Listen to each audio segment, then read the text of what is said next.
Lorsque le gouvernement wallon reconnaît une sécheresse comme calamité agricole, cela signifie que les producteurs sinistrés vont pouvoir toucher une indemnisation pour les pertes encourues au niveau des cultures retenues. Il arrive que parfois, ils n'aient pas droit à cette indemnisation car ils ne respectent pas la règle des 30% de perte de rendement par type de culture.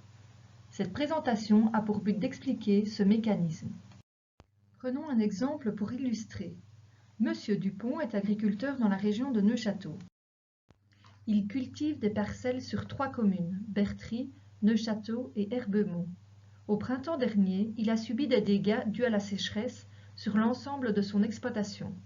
Il a donc rentré des PV dans les communes de Neufchâteau et de Bertry. Il n'en a pas rentré dans la commune d'Herbemont. La superficie totale de son exploitation est de 100 hectares de prairies permanentes. La répartition est la suivante: 40 hectares sur la commune de Neufchâteau, 30 hectares sur la commune de Bertry et 30 hectares sur la commune d'Herbemont. Il a déclaré 40 hectares de prairies permanentes touchées sur la commune de Neufchâteau. La commission communale de constat de dégâts aux cultures a fixé la perte de rendement à 35%. Il a également déclaré 30 hectares de prairies permanentes touchées sur la commune de Bertry. La commission communale de constat de dégâts aux cultures a fixé la perte de rendement à 35%. Monsieur Dupont a déclaré 40 hectares de prairies permanentes à 35% de dégâts sur Neufchâteau et 30 hectares à 35% de dégâts sur Bertry. Il n'a rien déclaré à Herbemont.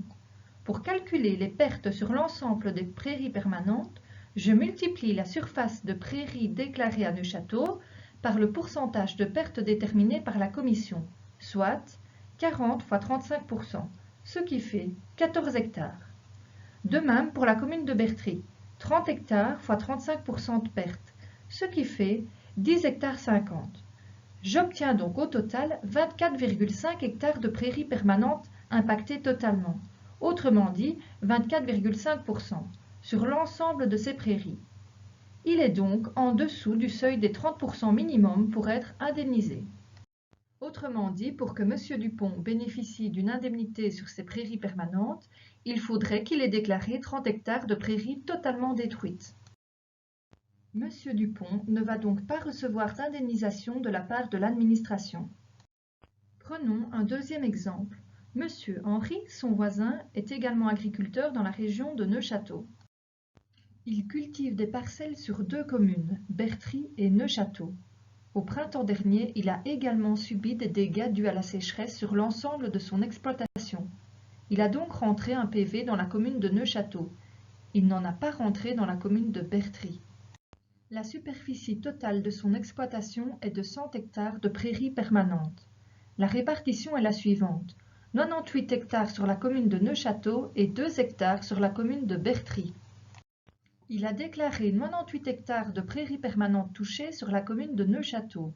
La commission communale de constat de dégâts aux cultures a fixé la perte de rendement à 30%. Monsieur Henri a donc déclaré 98 hectares de prairies permanentes à 30% de pertes sur Neufchâteau.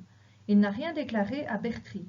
Pour calculer les pertes sur l'ensemble des prairies permanentes, je multiplie la surface de prairies déclarée à Neufchâteau par le pourcentage de pertes déterminé par la commission, soit 98 fois 30%, ce qui fait 29,4 hectares de prairies permanentes totalement impactées. Autrement dit, 29,4% sur l'ensemble de ces prairies. Il est donc en dessous du seuil des 30% minimum pour être indemnisé. Monsieur Henri ne va donc pas recevoir d'indemnisation de la part de l'administration. Pour toute autre question, n'hésitez pas à consulter l'onglet Calamités agricoles sur le portail de l'agriculture.